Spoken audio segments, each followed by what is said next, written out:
She said I was just a burden at the table, so I served her an eviction notice instead. After 30 years of sacrifice, I never imagined my own family would see me as disposable. Today, I'm going to tell you something I never thought I'd share. If you also believe that we still have value, even after 60, type 1 in the comments. And please, leave a like and subscribe. Let's show that we're strong together.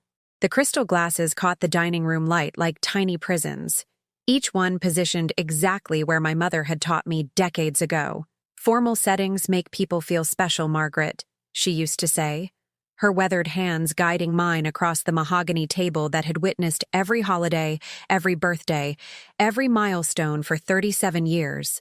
Tonight, I'd set that same table with trembling fingers, hoping, praying, that maybe this time would be different. The china plates gleamed white as fresh snow, each piece a wedding gift I'd cherished and protected through 3 decades of marriage, 2 children, and countless ordinary Tuesday dinners that had somehow become extraordinary in memory. Frank used to joke that I treated those dishes like they were made of gold, but he'd smile when he said it, understanding that some things carried more than their weight in sentiment. I smoothed my navy dress, the one Frank said brought out my eyes, and checked my reflection in the hallway mirror. At 68, my face showed every sleepless night I'd spent worrying about my children, every smile I'd forced when my heart was breaking, every tear I'd swallowed to keep peace in a house that had once rung with laughter but now echoed with tension I couldn't quite name. The grandfather clock chimed 7, its familiar melody carrying memories of Frank winding it every Sunday morning, his ritual as constant as sunrise. He'd been gone 4 years now, and that clock still marked time in a house that felt increasingly foreign, even though I'd scrubbed every corner, painted every wall, and knew the sound of every creaking floorboard by heart. Ryan arrived first, my youngest at 35, still carrying himself with the same easy confidence that had made him class president and homecoming king. But something had shifted in his eyes over the past 2 years, a distance that made him feel like a stranger wearing my son's face. Behind him walked Chelsea, his wife of 3 years, her blonde hair swept into the kind of effortless updo that cost more than my monthly grocery budget. "Hi, Mom," Ryan said, kissing my cheek with the perfunctory affection of someone checking an item off a list. His embrace felt hollow, lasting exactly long enough to appear dutiful without conveying any real warmth. Chelsea followed, offering the kind of smile that never quite reached her eyes. "Margaret," she said, "not Mom, or even Mrs. Patterson. Just my first name delivered with the cool professionalism of someone addressing a service provider." "I'm so glad you could make it," I said, my voice catching slightly on words that felt both true and desperate. "I've been cooking all day." The dining room filled with the careful politeness that had replaced genuine conversation since Chelsea joined our family. She and Ryan settled into chairs that Frank and I had saved for years to buy, while her parents, Richard and Patricia Whitmore, took their seats with the resigned air of people fulfilling an obligation rather than enjoying an invitation. Richard checked his Rolex, a gesture so subtle it might have been unconscious, but I caught it. Patricia adjusted her diamond bracelet and glanced around the room with the appraising look of someone calculating property values rather than admiring family photographs. "The roast smells wonderful," Patricia said, her tone suggesting she was surprised by this revelation. I'd spent 6 hours preparing this meal, rising at dawn to marinate the beef, hand-rolling pasta that Frank used to say was better than any restaurant, and baking the apple pie from his grandmother's recipe. My arthritis had flared halfway through the afternoon, but I'd pushed through the pain because this dinner mattered. This dinner might be the bridge back to the closeness I'd lost with my son. As we ate, conversation flowed around me like a river around a stone. They discussed Ryan's promotion at the marketing firm, Chelsea's interior design projects for clients whose names I didn't recognize, vacation plans to places I'd never see. I contributed when appropriate, asking questions that showed I cared about their lives, offering encouragement when they mentioned challenges at work. But no one asked about my volunteer work at the literacy center, where I'd been teaching adults to read for 15 years. No one mentioned that next week marked the anniversary of Frank's death, or wondered how I was managing the grief that still caught me off guard at unexpected moments. I might as well have been invisible. present only to serve and clean up afterward. When I rose to clear the dinner plates, Chelsea's voice cut through the room like a blade. "Richard, Patricia, could you help Margaret clear the table? She seems to be struggling." The words hung in the air, sharp and unnecessary. I wasn't struggling. I was being hostess, the same role I'd performed thousands of times in this very room. But something in her tone, in the way she said my name like it tasted bitter, made my hands tremble as I reached for Ryan's plate. "I'm fine," I said quietly, forcing my voice to remain steady. "Please just enjoy your wine." But Chelsea was already standing, moving toward the kitchen with the purposeful stride of someone taking control. I followed, arms full of china that suddenly felt heavier than it should. Each step across the hardwood floors Frank had refinished by hand, echoing in the silence that had replaced dinner conversation. In the kitchen, away from the others, Chelsea turned to face me. The mask of politeness had slipped, revealing something cold and calculating underneath. "Margaret," she said, her voice low enough that the others wouldn't hear, "we need to talk about your situation." "My situation?" I set the plates down carefully, concentrating on the simple task to keep my hands from shaking. Living here, in this house, it's becoming awkward. The word hit me like a physical blow. Awkward. 37 years of memories, of raising children and burying a husband, of birthday parties and Christmas mornings, all reduced to an inconvenience that made dinner guests uncomfortable. "This is my home," I said, the words barely a whisper. Chelsea's laugh was sharp, brittle. "Come on, Margaret. Be realistic. You're 68 years old, rattling around in a house that's way too big for one person. Ryan and I are thinking about starting a family, and we're going to need space."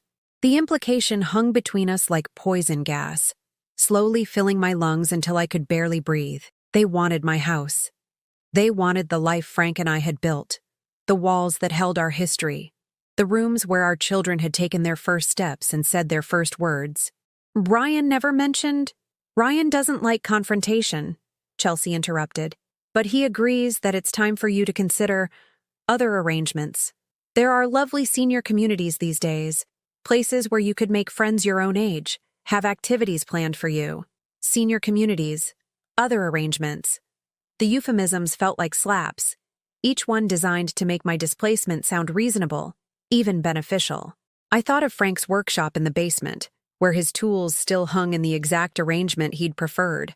I thought of the garden where I'd planted roses for each grandchild I'd hoped to have, the kitchen where I'd taught my children to bake cookies, the living room where Frank and I had danced to our wedding song on our 40th anniversary. "I need to think," I managed to say. Chelsea smiled, but it was the smile of a predator who'd successfully cornered its prey. "Of course. Take all the time you need. But Margaret, don't take too long. We're not getting any younger, and time is precious when you're planning a future." She left me standing in my own kitchen, surrounded by the dishes I'd lovingly prepared, feeling like a stranger in the house where I'd spent most of my adult life. That night, after everyone had gone home with polite thanks and promises to do this again soon, I sat in Frank's favorite chair and finally allowed myself to cry. The tears came like a dam bursting, carrying with them years of small slights and growing distance, moments when I'd felt like an outsider at my own family gatherings. I was no longer Ryan's mother, the woman who'd kissed his scraped knees and cheered at his baseball games. I was just an obstacle to the life he wanted with Chelsea, a burden to be managed rather than a person to be loved. The grandfather clock chimed midnight, and I realized that everything I'd believed about family, about loyalty, about the bonds that were supposed to grow stronger with time, had been nothing more than wishful thinking. I was utterly, completely alone. The morning after Chelsea's ultimatum, I found myself standing in my bedroom closet, staring at the cardboard boxes Frank had stored on the top shelf. My hands shook as I pulled down the first one, dust motes dancing in the pale Chicago sunlight that filtered through lace curtains I'd sewn myself 20 years ago. Inside, manila folders organized with the meticulous care that had defined my adult life. Bank statements dating back to 1987, the year Ryan started college. Tuition payments, $8,000, $8,500, $9,200, each one a sacrifice that had meant skipping vacations, wearing the same winter coat for 5 consecutive years, eating more pasta and less meat than a body really needed. I traced my finger along the carbon copies of checks written in my careful handwriting. Every semester, every year, until Ryan graduated with a degree in marketing and the kind of confidence that comes from never having to worry whether your parents could afford your dreams. "Margaret, you spoil that boy," Frank used to say, but his voice carried pride, not criticism. We'd lie in bed at night, calculating whether we could cover another semester, another textbook, another spring break trip that everyone else was taking. After college came Ryan's first apartment, a security deposit when his credit wasn't established, furniture when his starter salary couldn't stretch to furnish even a studio. I remembered the day we'd driven that old Chevy pickup truck across town, loading it with the kitchen table from our breakfast nook, the sofa from the den, lamps that had lit our own home for years. "Just until I get on my feet," Ryan had promised, his boyish grin making the sacrifice feel worthwhile. "I'll pay you back, Mom. Every penny." The boxes told a different story. Car payments when his transmission died during his second year of work, credit card bills when Chelsea entered his life, and his expenses suddenly included designer restaurants and weekend trips to places with names like Aspen and Martha's Vineyard. The engagement ring, $15,000 that I'd helped finance because Chelsea deserves something special. And Ryan's savings account showed more optimism than actual dollars. My fingers found the folder labeled "Wedding," and my chest tightened. The venue, the flowers, the dress that cost more than my first car, the photographer who charged $5,000 to capture moments that were supposed to last forever. Frank and I had liquidated our vacation fund, postponed the bathroom renovation we'd been planning for 3 years, and written check after check with smiles on our faces and knots in our stomachs. "She's going to be family," I told Frank when he questioned the mounting expenses. "This is what families do." But family, it seemed, was a one-way street paved with my good intentions and Ryan's selective memory. I pulled out photo albums, their plastic pages crackling with age. Here was Ryan at 6, missing his front teeth, hugging me after I'd spent all night in the emergency room when he'd fallen from his bike. At 12, in his Little League uniform, the one I'd washed and pressed before every game while working double shifts at the department store to afford the equipment and team fees. At 16, sullen and angry after Frank had refused to buy him a car, but brightening when I'd surprised him with the used Honda I'd been secretly saving for. "You're the best mom ever," he'd said then, throwing his arms around me with the unconscious affection of youth. When had that changed? When had I become the inconvenience instead of the solution? The photo from his high school graduation showed Frank and me beaming with pride, our arms around a son who looked embarrassed by our obvious joy. Even then, there were signs. The way he'd shrugged off my congratulatory hug, the eye roll when I'd cried during his valedictorian speech, the impatience in his voice when I'd insisted on taking just one more picture. I'd attributed it to teenage hormones, convinced myself that maturity would restore the closeness we'd shared when he was younger. But the distance had only grown wider with each passing year. Each girlfriend who'd found my motherly concern suffocating, each promotion that had elevated him further above the working-class life that had shaped his childhood. The funeral programs from Frank's service were tucked between Christmas cards Ryan had sent, fewer each year, until they'd stopped altogether when Chelsea decided that digital greetings are more environmentally conscious. Frank's death had devastated me, but it had seemed to liberate Ryan from whatever remaining sense of obligation he'd felt toward family gatherings and Sunday dinners. "Mom, I know this is hard," he'd said during the reception after Frank's burial, "but you need to start thinking about your future. Dad wouldn't want you to just exist. As if the 37 years I'd spent in this house had been mere survival rather than a life fully lived. As if raising children, supporting a husband through career changes and health scares, volunteering at the church and the library had been nothing more than marking time until I could be filed away somewhere appropriate for women my age.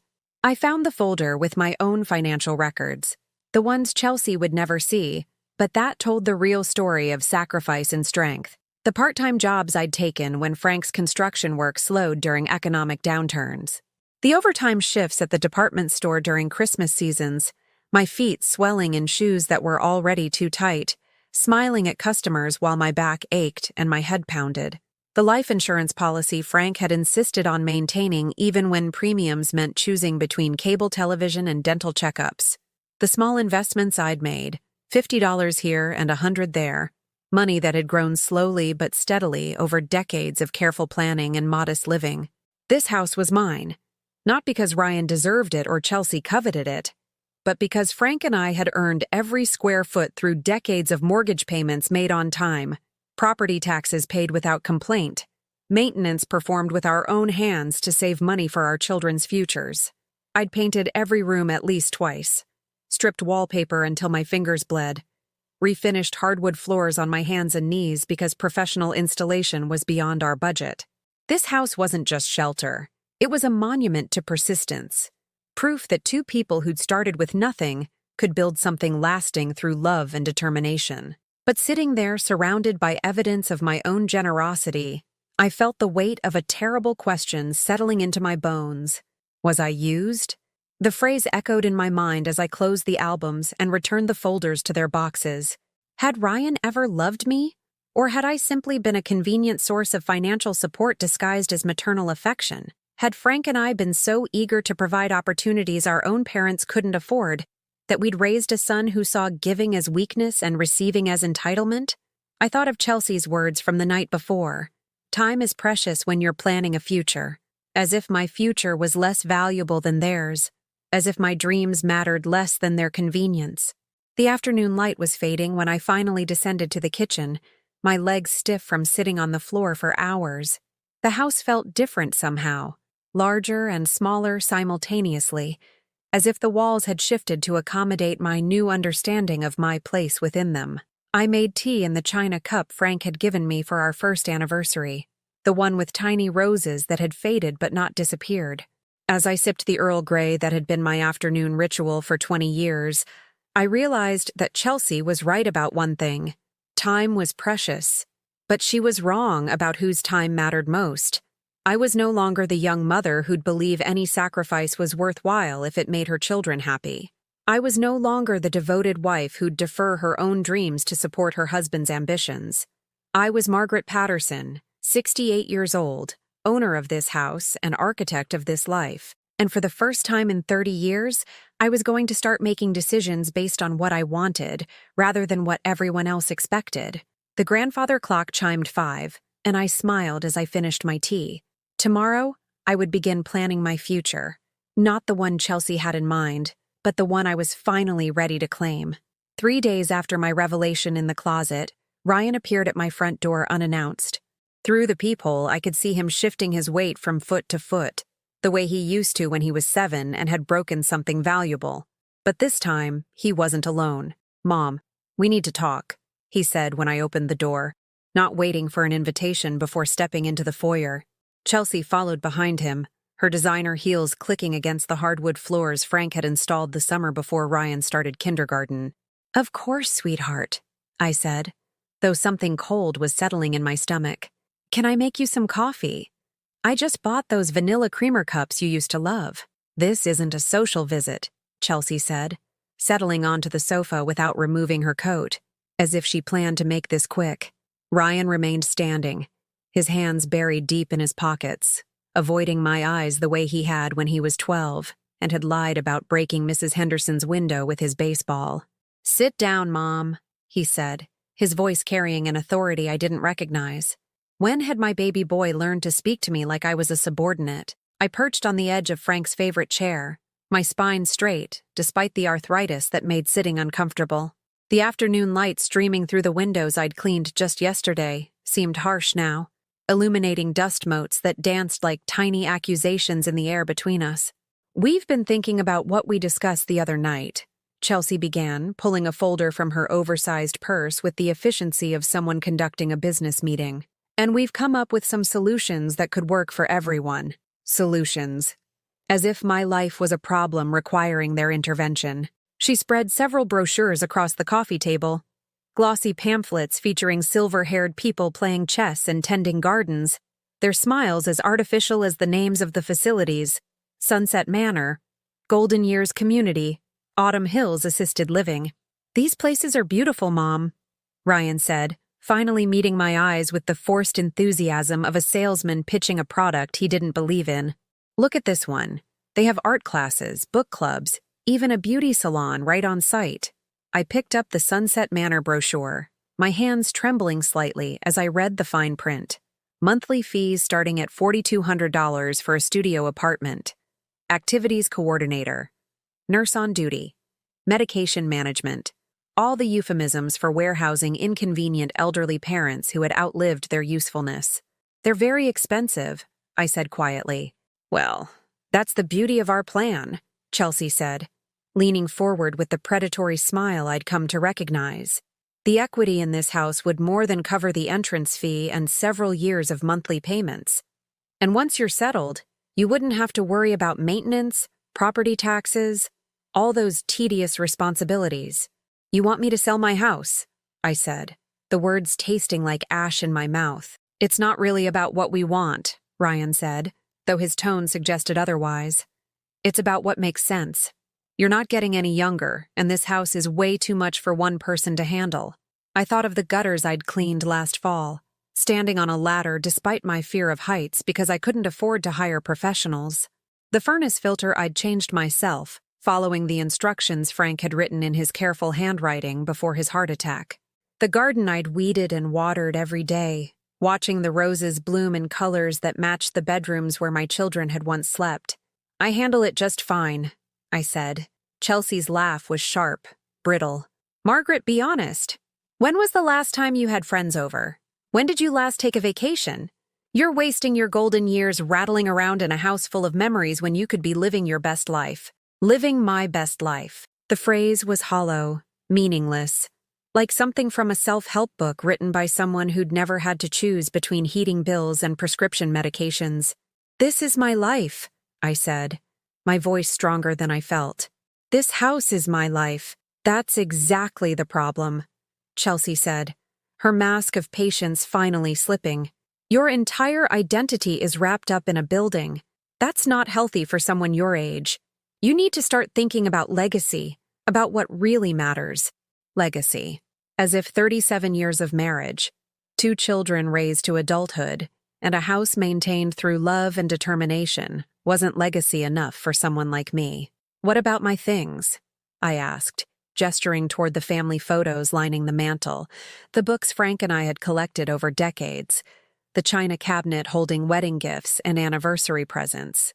Storage units are very affordable these days, Ryan said quickly. You could keep whatever's really important. Whatever's really important. How do you reduce a lifetime to whatever fits in a 10 by 10 concrete box? And if I refuse, I asked, though I already knew the answer from the way they glanced at each other. Mom, don't make this harder than it has to be, Ryan said, his voice taking on the wheedling tone he'd used as a teenager when he wanted something beyond his allowance. We're trying to help you, Chelsea and I. We're planning to start a family soon, and we need the space. You could visit all the time, Chelsea added, her voice dripping with false sweetness. We'd make sure you felt welcome. Visits. Scheduled appointments to see my own son in the house where I'd raised him, where I'd nursed him through chicken pox and celebrated his high school graduation, where Frank and I had danced in the kitchen on quiet Sunday mornings when the children were still asleep. I stood up slowly, my joints protesting after sitting in the same position for too long. I need some time to think. Of course, Chelsea said, already gathering her brochures with the satisfaction of someone who'd accomplished her mission. But don't take too long. Market conditions are favorable right now, and we'd hate for you to miss the opportunity. After they left, I walked through my house like a stranger, seeing it through their eyes for the first time. The wallpaper in the dining room that was slightly faded, but still beautiful.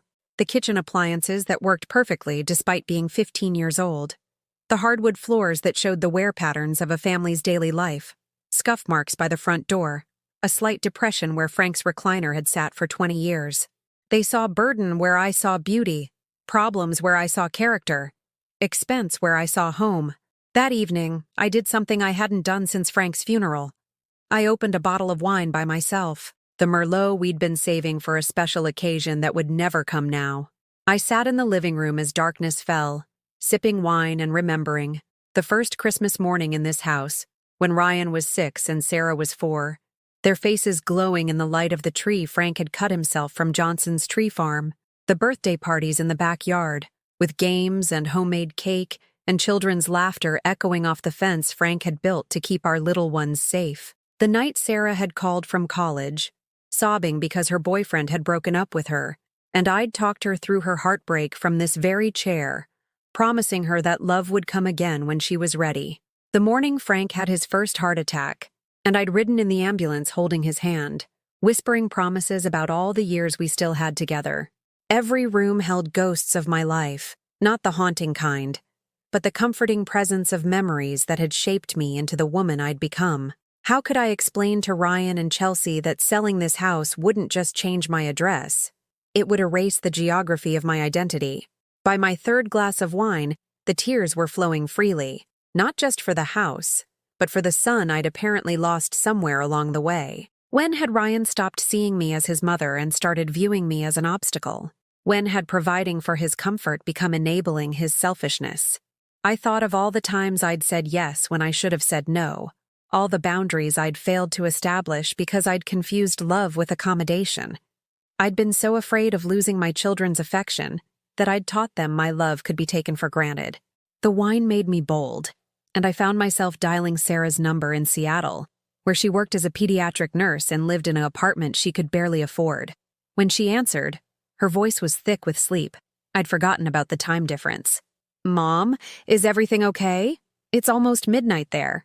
I need to ask you something," I said, my words slightly slurred from wine and emotion. "Do you think I was a good mother?" The silence stretched so long I wondered if the call had dropped. When Sarah finally spoke, her voice was careful, measured. "Why are you asking me this now? Just answer me, please." Another pause. "You were devoted, Mom. Sometimes too devoted. You never said no to anything we wanted. Is that bad?" "I don't know," Sarah said honestly. "I used to think other kids were lucky, having parents who set limits. It felt safer somehow, knowing where the boundaries were." After I hung up, I sat in the darkness of my living room and finally understood what I'd been too blind to see. I hadn't been protecting my children by never disappointing them.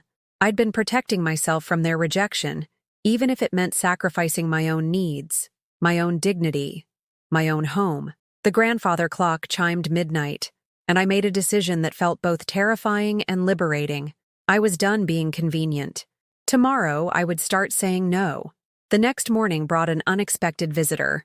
I was still in my robe, nursing my second cup of coffee and trying to shake off the wine-induced headache from the night before, when the doorbell rang at 8:30 sharp. Through the front window, I could see a sleek silver Mercedes in my driveway, Chelsea's car, though she typically let Ryan handle what she called family maintenance. Today, she stood alone on my front porch, perfectly dressed despite the early hour, holding what appeared to be legal documents in a leather portfolio. "Margaret," she said when I opened the door, her smile as sharp as cut glass, "I hope I'm not catching you at a bad time." "Actually, you are," I said, not stepping aside to let her in. "I haven't had my breakfast yet." Something flickered across her face. Surprise, perhaps, that I hadn't immediately invited her inside and offered to make her coffee. For 23 years, I'd been trained to drop everything when family arrived, to prioritize their comfort over my own convenience. "This will only take a minute," she said, already moving past me into the foyer with the assumption that my space was her space. My time was her time.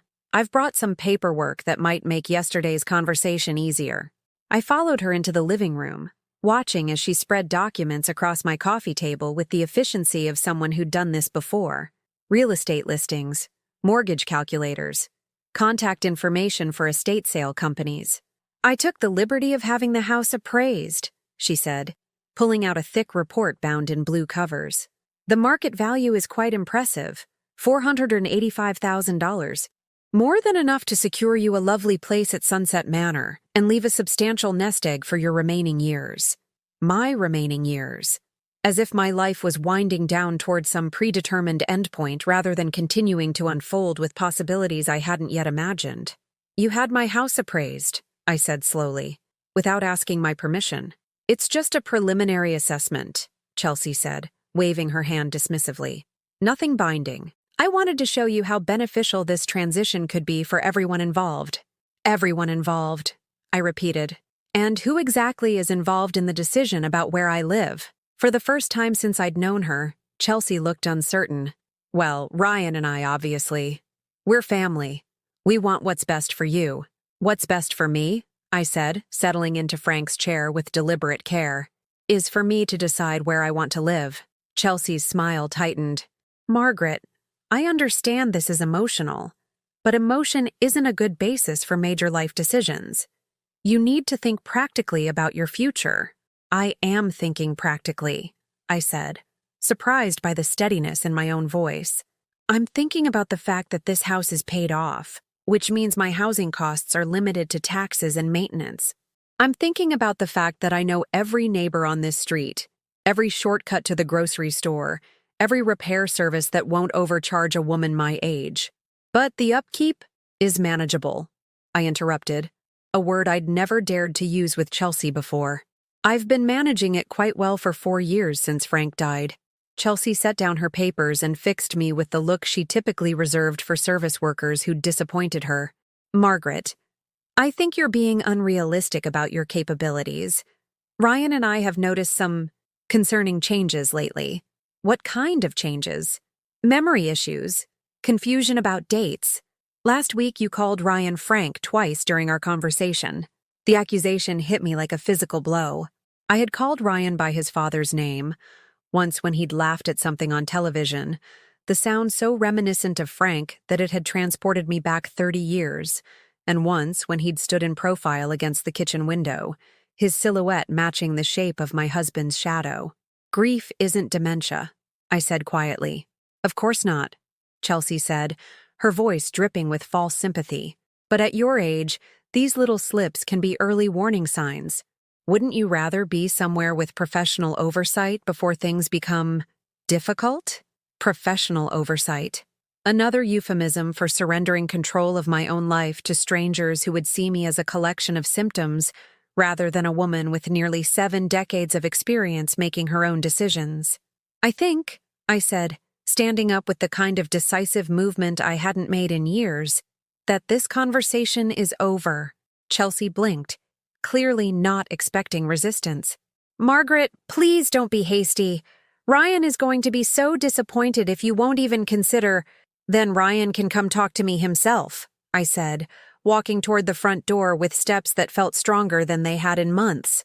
Instead of sending his wife to manipulate an old woman into giving up her home. I'm not manipulating anyone. Chelsea's composure finally cracked, revealing the anger she'd been hiding behind concern. I'm trying to help you face reality. You're old, Margaret. You're alone. This house is too big, too expensive, too much work for someone in your condition. My condition, I said, opening the front door and standing beside it in the universal gesture of dismissal, is fine. My house is fine. My life is fine. Your life is pathetic, Chelsea snapped, her mask finally falling away completely.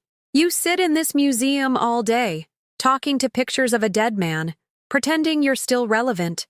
Ryan feels sorry for you, but he's tired of managing your loneliness. The words hung in the air between us like poison, each one designed to wound, to reduce me to the helpless old woman she needed me to be to justify taking my home. Get out, I said, my voice steady despite the trembling in my hands. Margaret, get out of my house, now. Chelsea gathered her papers with sharp, angry movements, her perfectly applied makeup unable to hide the fury in her eyes. You're making a mistake. Ryan won't tolerate this kind of stubbornness forever. Then I guess, I said as she stepped onto the porch, Ryan and I need to have a conversation about tolerance. I closed the door behind her and leaned against it, my heart racing from the adrenaline of confrontation. Through the front window I watched her drive away, her Mercedes disappearing down the street that had been my street for 37 years.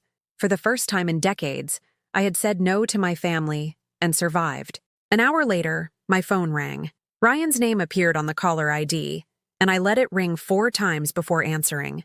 Mom, what the hell did you say to Chelsea? His voice carried an anger I'd rarely heard directed at me, sharp and accusatory. "I told her I wasn't interested in selling my house," I said calmly. "She said you were rude. She said you threw her out. I asked her to leave after she called my life pathetic and said you were tired of managing my loneliness." Silence stretched across the phone line. When Ryan finally spoke, his voice was cooler, more measured. "Look, Mom, maybe she came on a little strong, but the basic point stands. You need to start thinking about your future realistically." "I am thinking about my future," I said. "I'm thinking about spending it in my own home, making my own decisions, living according to my own priorities. That's selfish." The word hit me like a slap. Selfish. After 30 years of putting his needs before my own, after sacrificing vacations and new clothes and restaurant dinners to pay for his education and his wedding and his first apartment, I was selfish for wanting to keep the home I'd earned through decades of work and sacrifice. "You know what's selfish, Ryan?" I said, my voice rising for the first time in our conversation. "Expecting your mother to give up everything she's worked for so you can start your married life in a house you didn't buy, with money you didn't earn, in rooms that hold memories you didn't make. That's not what this is about. That's exactly what this is about. You want my house, so you've convinced yourself I don't deserve to keep it. You want my money, so you've decided I'm too old to spend it wisely. You want me out of the way, so you've turned me into a problem that needs solving." "Mom, you're being dramatic. I'm being honest. For the first time in years, I'm being completely honest." The silence that followed was different from the others, heavier, more final. When Ryan spoke again, his voice was cold in a way that reminded me uncomfortably of Chelsea. "Fine. If that's how you want to play this, that's your choice. But don't expect us to keep coming around, pretending everything is normal when you're clearly not thinking straight." The threat was subtle but unmistakable. Conform or be cut off. Submit or be abandoned. Give us what we want, or lose your son forever. "Ryan," I said softly, "I love you more than you'll ever understand, but I won't be blackmailed into giving up my life because you've decided I'm inconvenient." I hung up the phone before he could respond, my hands shaking as I set it down on the kitchen counter. Outside, the afternoon sun was painting golden squares across the floor Frank had installed, illuminating dust motes that danced like celebration in the air. For the first time in 30 years, I had chosen myself over my children's demands, and despite the pain in my chest where my heart felt like it was breaking, I also felt something I hadn't experienced in decades: the fierce, bright joy of self-respect.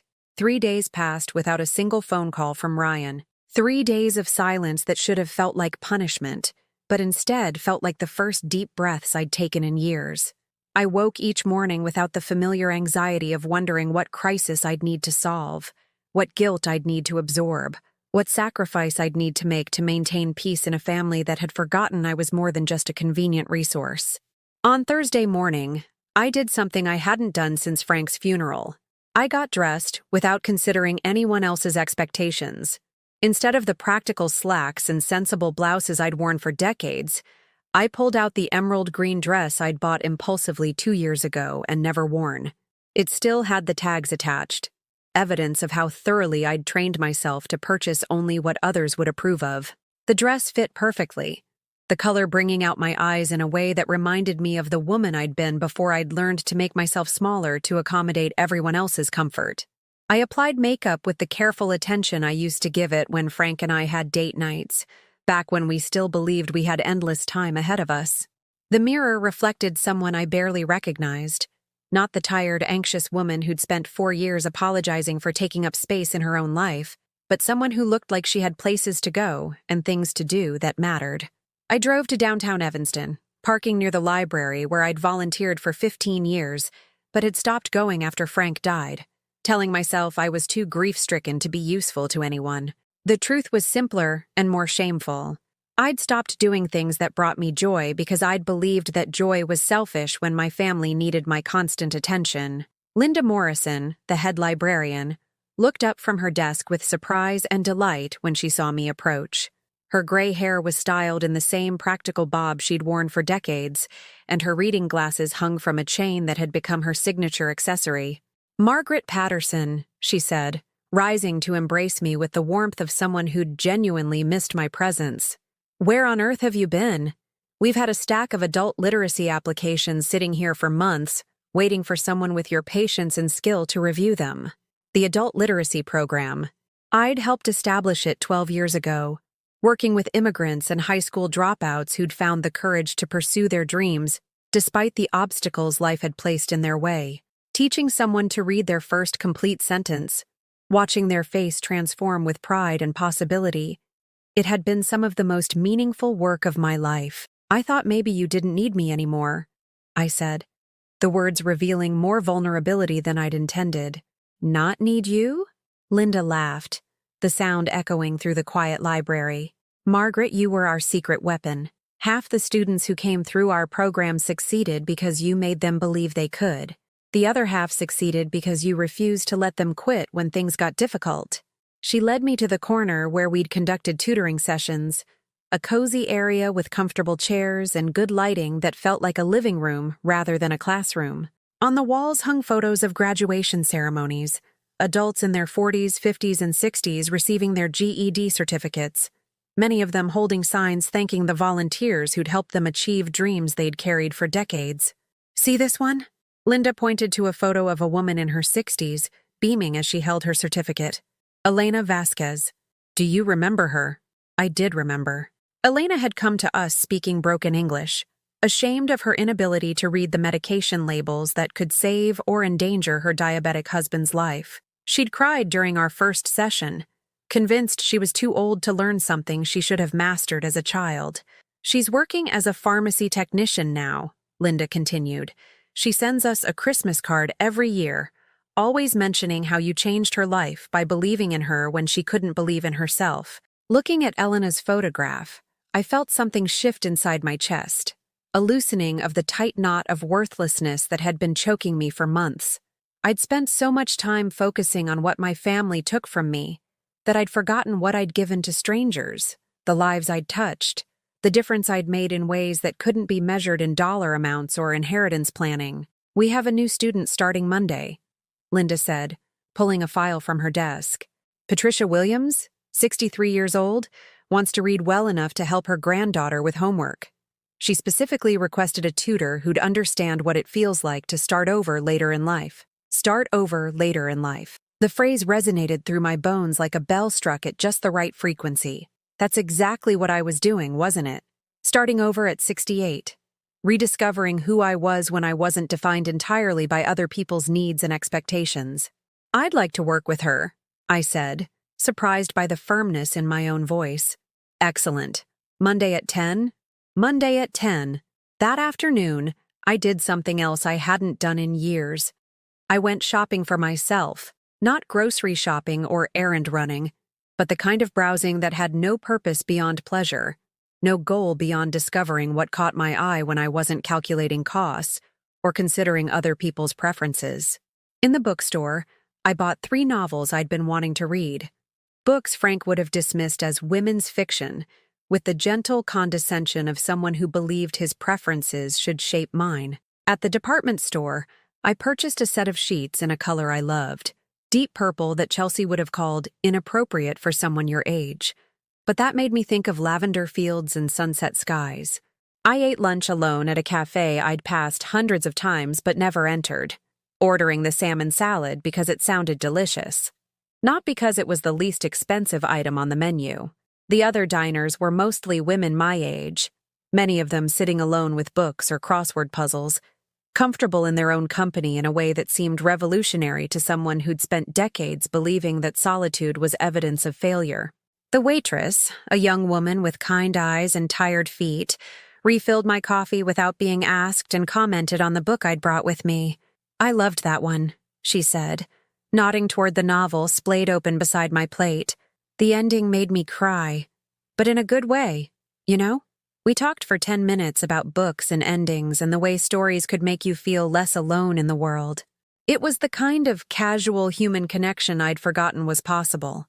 Conversation that existed purely for its own sake, with someone who saw me as an interesting person rather than a source of obligation or inconvenience. When I finally returned home that evening, the house felt different. The silence that had oppressed me for months now felt peaceful rather than lonely. The rooms that had seemed too large for one person now felt spacious rather than empty, full of possibilities I was only beginning to imagine. I cooked dinner for myself. Not leftovers or something quick and practical, but a proper meal with fresh vegetables and a piece of fish that I seasoned the way I liked it. Not the way Frank had preferred. I ate at the dining room table, using the good china and cloth napkins, treating myself with the courtesy I'd reserved for guests. As I washed the dishes, I caught myself humming, something I hadn't done since before Frank's death. The melody was an old song from our courtship days, when the future had stretched ahead of us like an unwritten book full of blank pages waiting to be filled with adventures we'd choose together. The phone rang at 8 o'clock. Ryan's name appeared on the caller ID, and for the first time in our relationship, I considered not answering. But curiosity won out over caution. "Hi, Mom." His voice was carefully neutral, the tone of someone who'd rehearsed this conversation. "How are you doing?" "I'm doing well," I said, and realized it was true. "I had a lovely day." "Good. That's good." A pause. "Listen, I've been thinking about our conversation the other day. Maybe I came on a little strong." This was as close to an apology as I'd ever received from my son as an adult. And a week ago, I would have rushed to reassure him, to take responsibility for the conflict and smooth things over before he could change his mind about reconciling. Instead, I said, "Maybe you did." Another pause, longer this time. "Chelsea feels bad about how things went Tuesday morning. She thinks maybe she misunderstood your attachment to the house." "She didn't misunderstand anything," I said. "She just didn't think my attachment mattered." "Come on, Mom. Don't be like this." "Like what?" "Difficult. You're usually so reasonable." Reasonable. Another word for compliant, for someone who could be counted on to prioritize other people's comfort over her own dignity. Someone who'd learned that keeping peace was more important than demanding respect. "I'm being perfectly reasonable," I said. "I'm just being reasonable about what I want instead of what you want. What we want is what's best for you."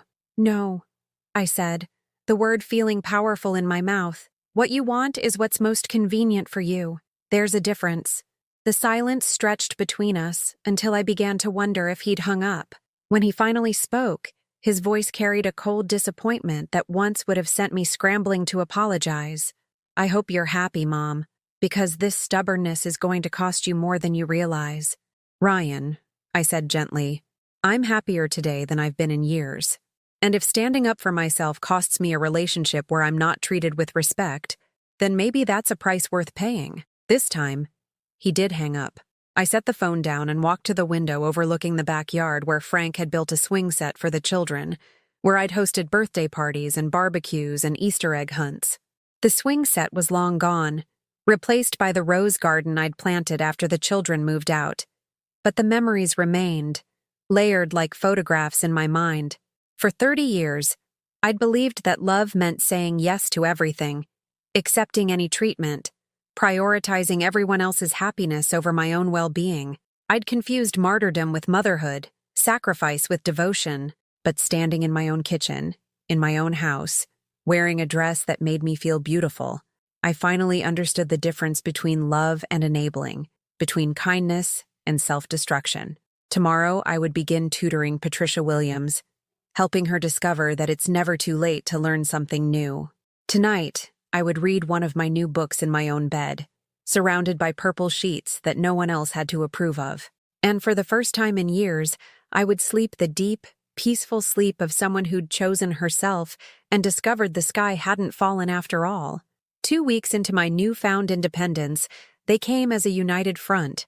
I was in my garden at 7 in the morning, deadheading the roses Frank had helped me plant 15 years ago, when I heard car doors slamming in my driveway with the decisive force of people preparing for battle.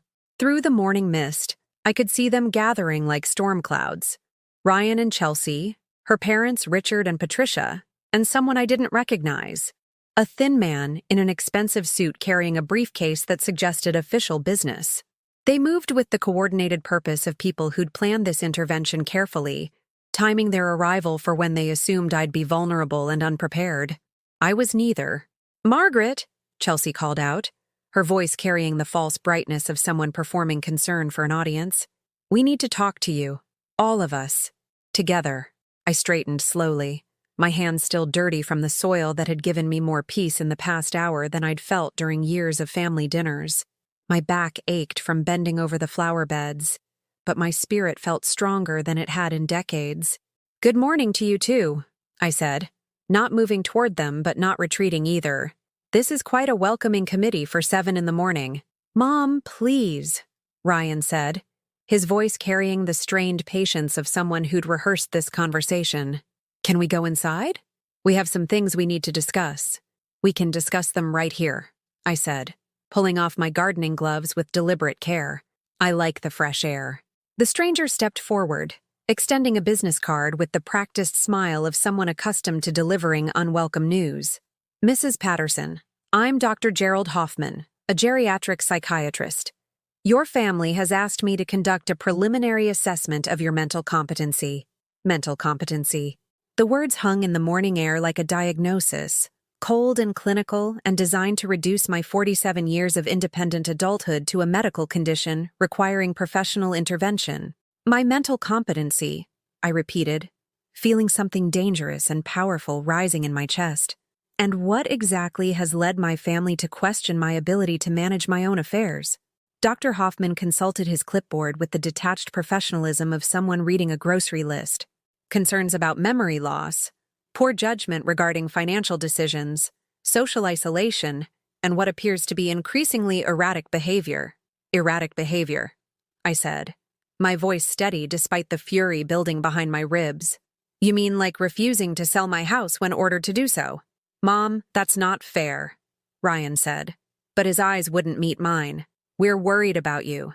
You've been acting different, hostile, unreasonable, I repeated. "Like when I told Chelsea to leave my house after she called my life pathetic? Or when I decided to spend my own money on things that bring me joy instead of things that benefit you?"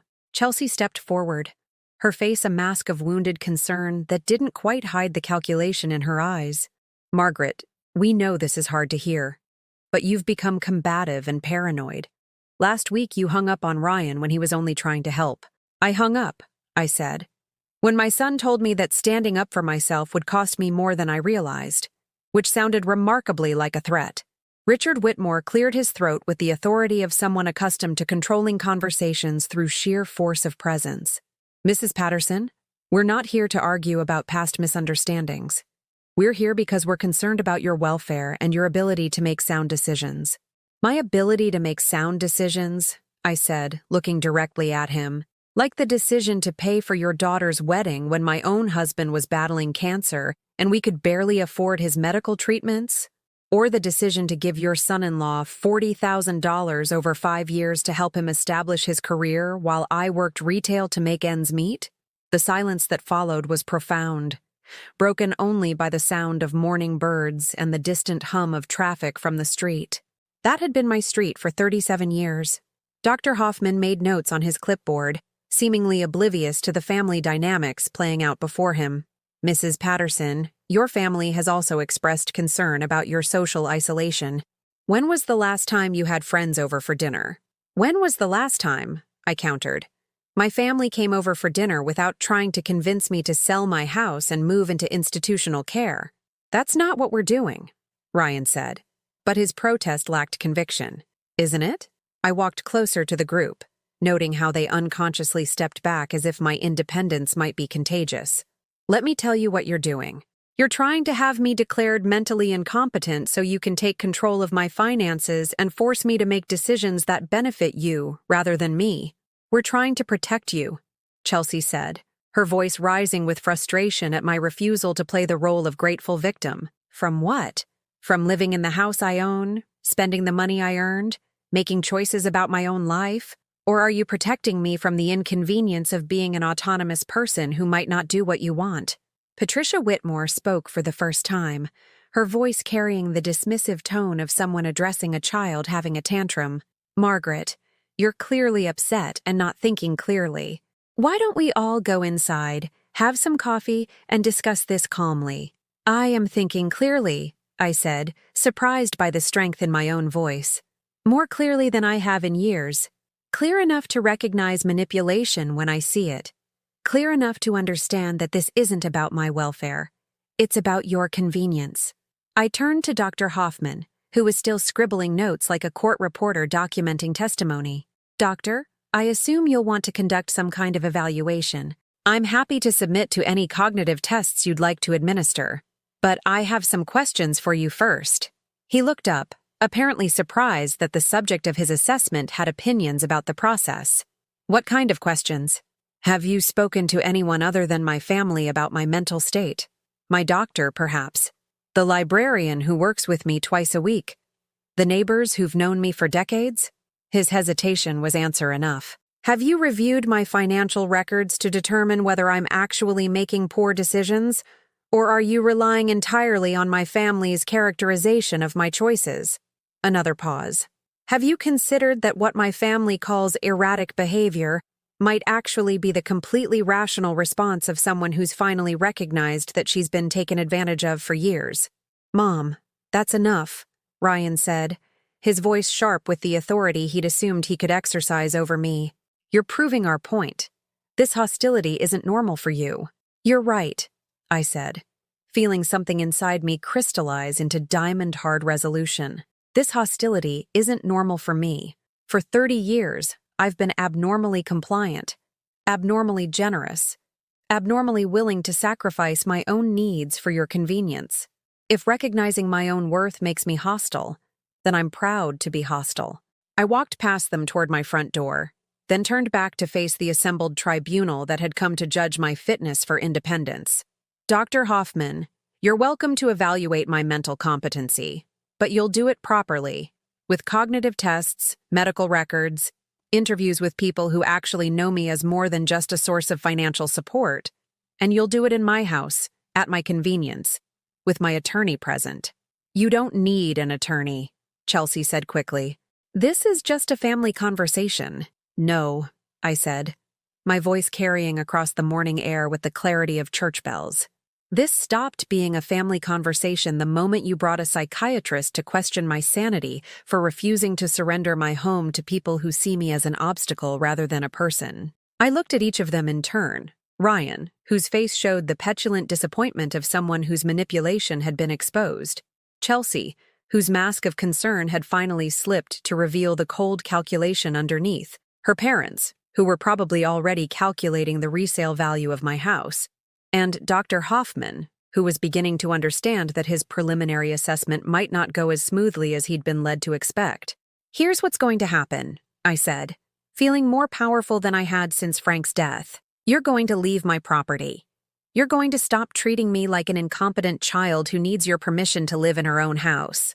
And you're going to start treating me with the respect due to a woman who's earned the right to make her own decisions. And if we don't? Richard asked, his voice carrying the implicit threat of someone accustomed to getting his way through intimidation. I smiled, feeling the warmth of sunlight on my face and the solid ground beneath my feet. Then you'll discover that a woman who's finally learned to say no is far more formidable than the pushover you've been taking advantage of. Mom, Ryan said, his voice breaking slightly with what might have been genuine emotion. Please don't do this. Don't choose pride over family.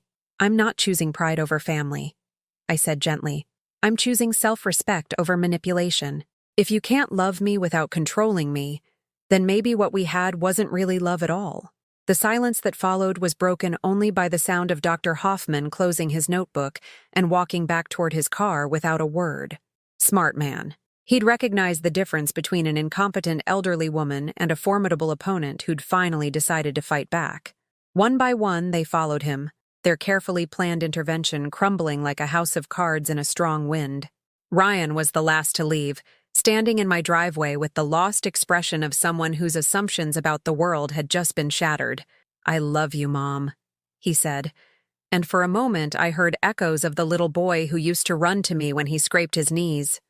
I love you too, I said, but I won't be blackmailed by that love anymore. After they left, I stood in my garden surrounded by roses that had survived drought and frost and neglect, that had bloomed year after year regardless of who was there to appreciate them. Like those roses, I had endured. Like those roses, I was still blooming. And like those roses, I was beautiful not because someone else said so, but because I was exactly what I was meant to be. The morning after the confrontation, I woke to something I hadn't experienced in years: complete silence. Not the oppressive quiet of loneliness, but the peaceful hush of a life finally my own. No phone calls demanding explanations. No unexpected visits requiring emotional labor. No anxiety about disappointing people who had never hesitated to disappoint me.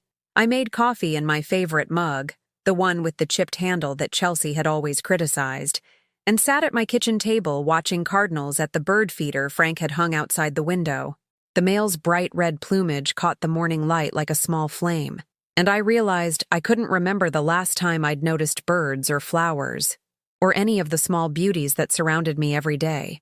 For 30 years, I'd been so focused on managing other people's emotions that I'd forgotten to pay attention to my own life unfolding around me.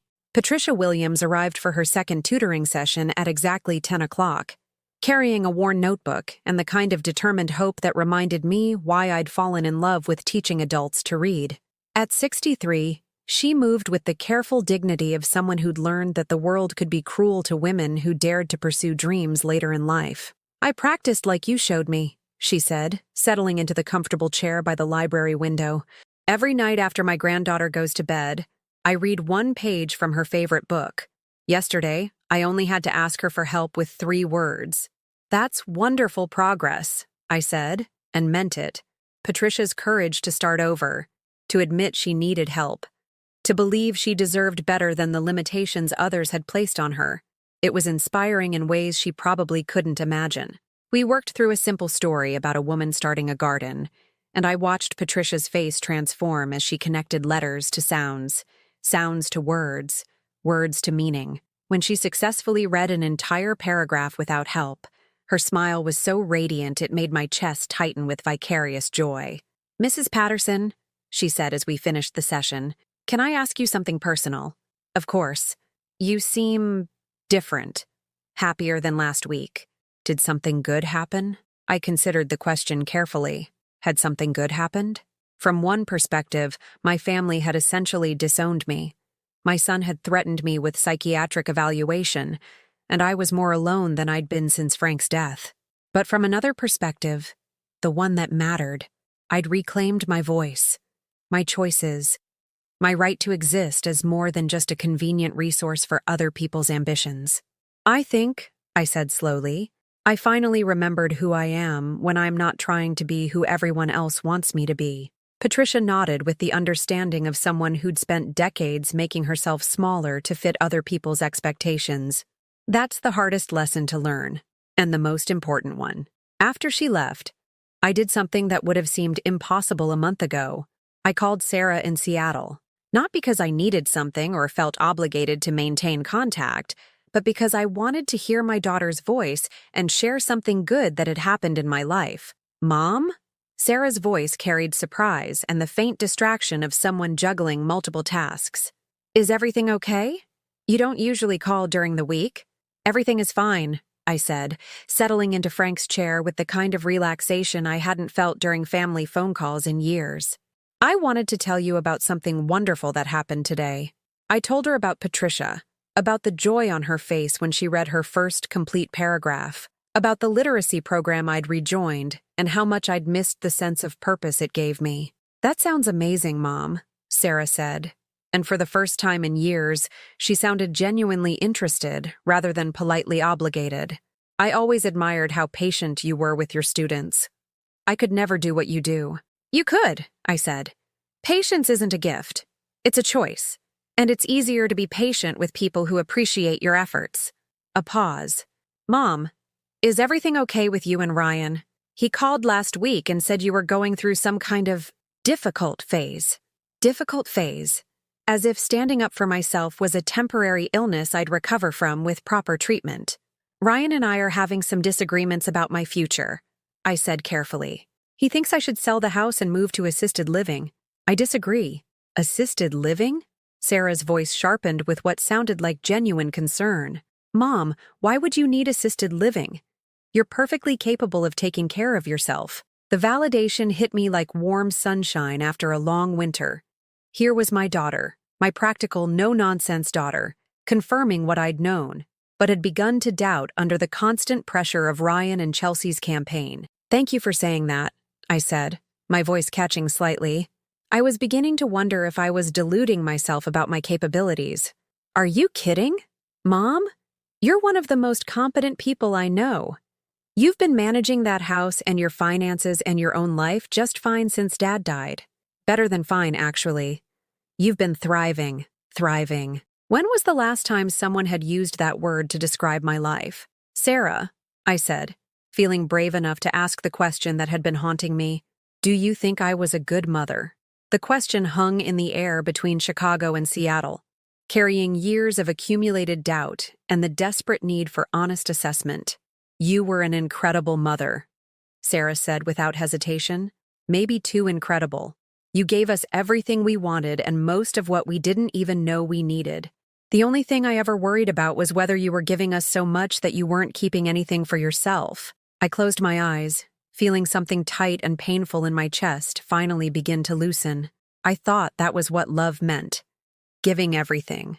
"It is what love means," Sarah said gently, "but it's supposed to go both ways. And Mom, if Ryan and Chelsea are pressuring you to give up your home, they're not showing you the kind of love you deserve." After we hung up, I sat in the growing dusk and felt something I hadn't experienced in years. The solid, unshakable certainty that I was exactly where I belonged, doing exactly what I was meant to do. That weekend, I did something else that would have been unthinkable a month ago. I planned a small dinner party. Not for family, not out of obligation, but because I wanted to share my space and my cooking with people who appreciated both. I invited Linda from the library, my neighbor Grace, who'd brought me soup when I had the flu last winter, and Patricia Williams, who'd mentioned that she rarely had occasion to eat meals that someone else had prepared with care. I spent Saturday shopping for ingredients, not calculating costs or considering dietary restrictions I hadn't been asked to accommodate, but simply choosing foods that sounded delicious. Fresh salmon, asparagus that was perfectly green and firm, tiny potatoes that would roast to golden perfection. Sunday afternoon, I set my dining room table with the good china and cloth napkins, arranged flowers from my garden in the crystal vase that had been a wedding gift, and felt the deep satisfaction of creating beauty for people who would notice and appreciate the effort. When my guests arrived, they came with wine and compliments and the kind of easy conversation that flows between people who genuinely enjoy each other's company.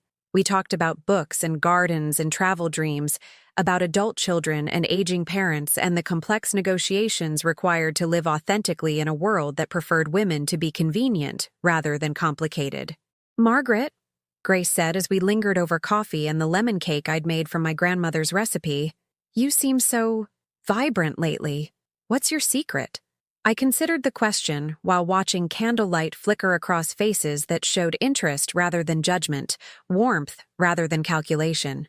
"I think," I said finally, "I stopped waiting for permission to enjoy my own life." Linda raised her wine glass in a toast.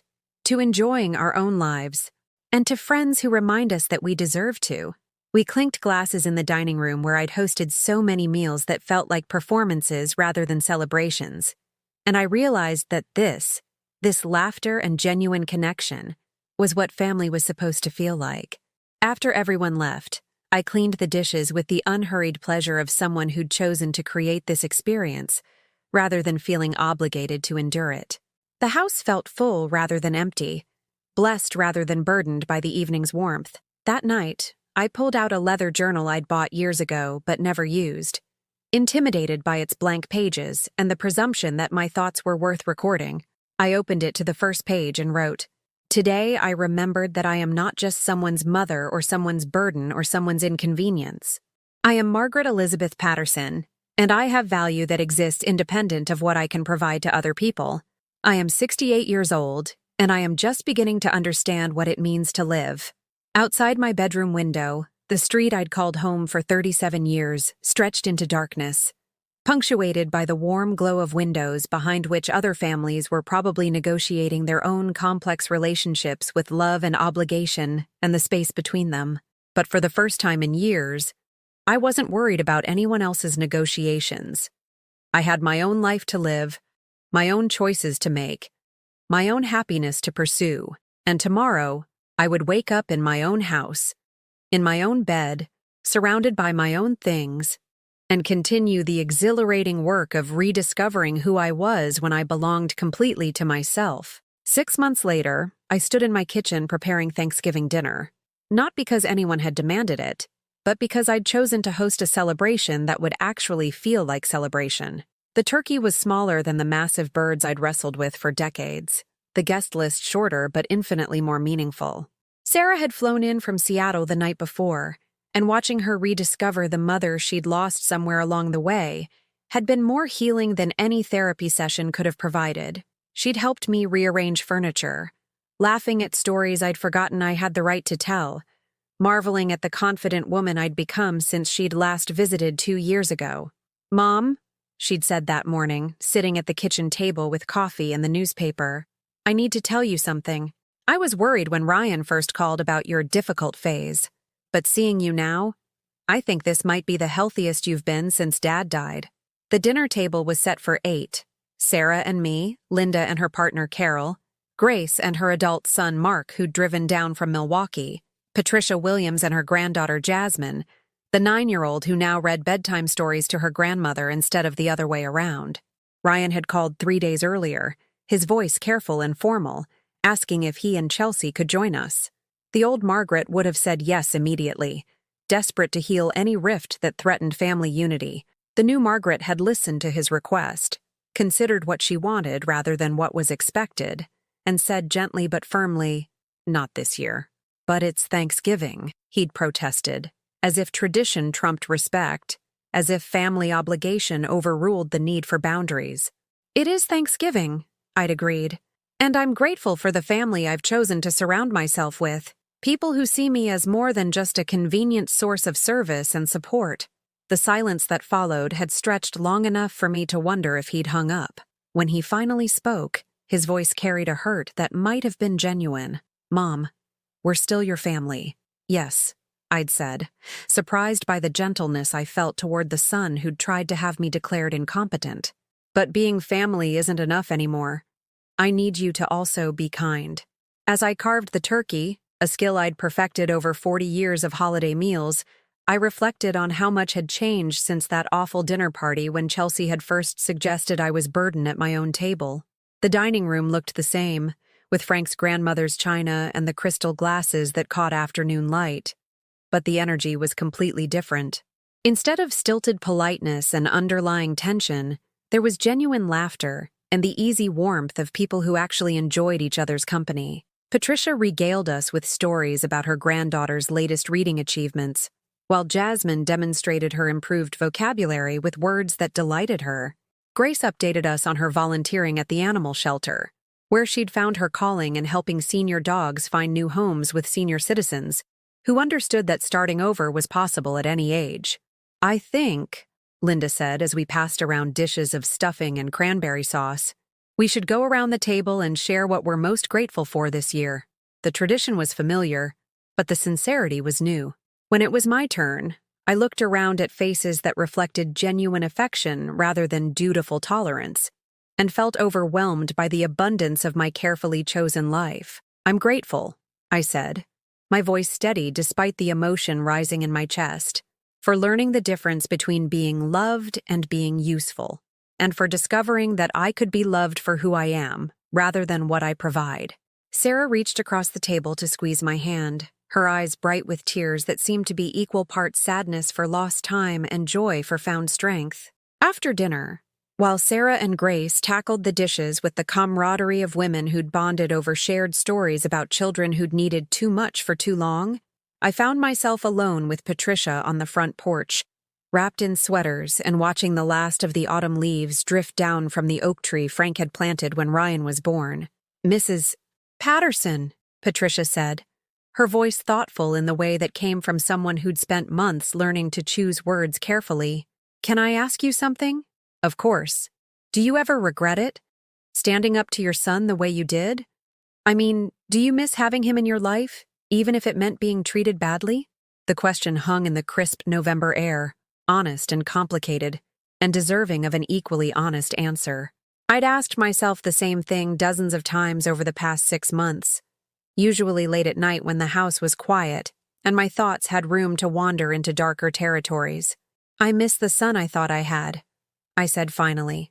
I miss the relationship I thought we had, but I don't miss being afraid of my own family, walking on eggshells in my own home, apologizing for taking up space in my own life. Patricia nodded with the understanding of someone who'd made similar calculations about relationships that demanded too much and gave too little in return. My daughter used to treat me like I was stupid because I couldn't read well, she said, always rolling her eyes when I asked for help, making me feel ashamed for not learning things she thought should be obvious. Since I started getting better at reading, she's been different. Respectful, I guess. Like she finally sees me as a real person instead of just an embarrassment.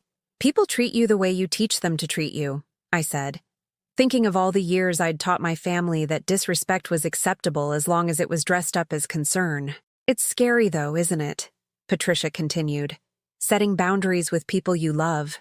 Because what if they choose to walk away instead of treating you better? I considered the question while watching neighbors drive past my house, probably heading to their own family gatherings where they'd navigate their own complex negotiations between love and respect, tradition and growth. It is scary, I admitted, but I've learned that a relationship where you have to choose between dignity and connection isn't really love. It's just convenient exploitation dressed up as family obligation. As evening fell and our guests departed with leftover pie and promises to gather again soon, Sarah and I settled in the living room with tea and the comfortable silence of two women who'd finally found their way back to each other. "Mom," Sarah said, curling up in the chair where Frank used to read his evening paper, "I need to apologize for something." "What for?" "For not calling more after Dad died, for not checking on you more often, for not noticing that Ryan and Chelsea were, well, for not noticing." I set down my teacup and really looked at my daughter. 42 years old, successful in her career, thoughtful and independent in ways that made me proud, but also carrying guilt that belonged to someone else, accepting responsibility for dynamics she hadn't created and couldn't have controlled from 2,000 miles away. "Sarah, you don't owe me an apology. You were living your own life, which is exactly what I wanted for you. The problem wasn't that you weren't here enough. It was that I didn't value myself enough to demand better treatment from the people who were here.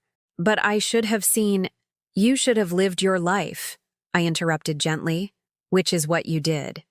And now that I'm finally living mine, we can have the kind of relationship I always hoped we'd have.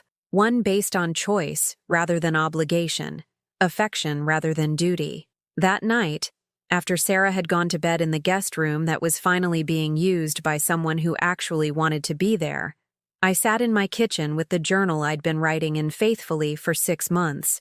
The pages were filling up with observations about my days, reflections on my growth, plans for a future that felt expansive rather than constrained. I wrote, "Today I hosted Thanksgiving for people who are grateful for my presence rather than resentful of my existence. I cooked because I wanted to nourish people I care about, not because I was expected to perform domestic service. I set boundaries with my son without guilt, and I welcomed my daughter without anxiety." This is what holiday gatherings are supposed to feel like. The next morning, as Sarah prepared to return to Seattle, she stood in my kitchen taking photos of the house with her phone, not for real estate purposes, but for memory keeping. "I want to remember this," she said, snapping a picture of the window where morning light illuminated the bird feeder and the roses I'd pruned back for winter. "I want to remember how happy you look in your own space. You can come back any time," I said, meaning it in a way I hadn't been able to mean it when family visits felt like performance reviews rather than pleasant interludes. "I will," she promised. "But Mom, I'm not worried about you anymore. For the first time since Dad died, I feel like you're going to be okay. Better than okay." After she left, I walked through my house, where I'd raised children and buried a husband, and finally learned to live as myself rather than as an extension of other people's needs. Every room held memories, but they no longer felt like prisons of the past. They felt like foundations for whatever came next. At 68, I was finally old enough to understand that growing up never really ends. that courage can be developed at any age, that boundaries can be established with people you've known for decades, that it's never too late to choose yourself. I'd spent 30 years believing that love meant saying yes to everything, accepting any treatment, prioritizing everyone else's comfort over my own dignity. I'd confused sacrifice with devotion, accommodation with kindness. But I'd learned the difference between being needed and being valued, between family obligation and genuine affection, between existing to serve others and living to fulfill my own potential. The phone rang as I was making lunch, and Ryan's name appeared on the caller ID. For a moment, my hand hovered over the phone while I decided whether I was ready for whatever conversation he wanted to have. I answered on the fourth ring. "Hi, Mom," he said, his voice uncertain in a way I'd rarely heard from my confident son. "I was wondering, could we talk? I mean really talk. Not about the house or your future or any of that. Just talk. I'd like that," I said, and realized I meant it. "But Ryan, if you want a relationship with me, it has to be based on respect. I'm not going back to being someone you can manage or manipulate." "I know," he said quietly. "And Mom, I'm sorry for all of it. I lost sight of who you are because I was so focused on what I thought you should be. It wasn't enough. Not yet. Trust would have to be rebuilt slowly, through consistent actions rather than words. But it was a beginning. And at 68, I'd learned that beginnings were possible at any age. Have you ever found yourself giving so much to your family that you forgot to save anything for yourself? Has someone you loved ever made you feel like a burden instead of a blessing? Share your story in the comments below. You might help someone else find the courage to choose themselves. If this story touched your heart, please like this video and subscribe to our channel. Sometimes the people who need to hear these words most are the ones we least expect. Let's make sure this message reaches someone who needs to remember their own worth today.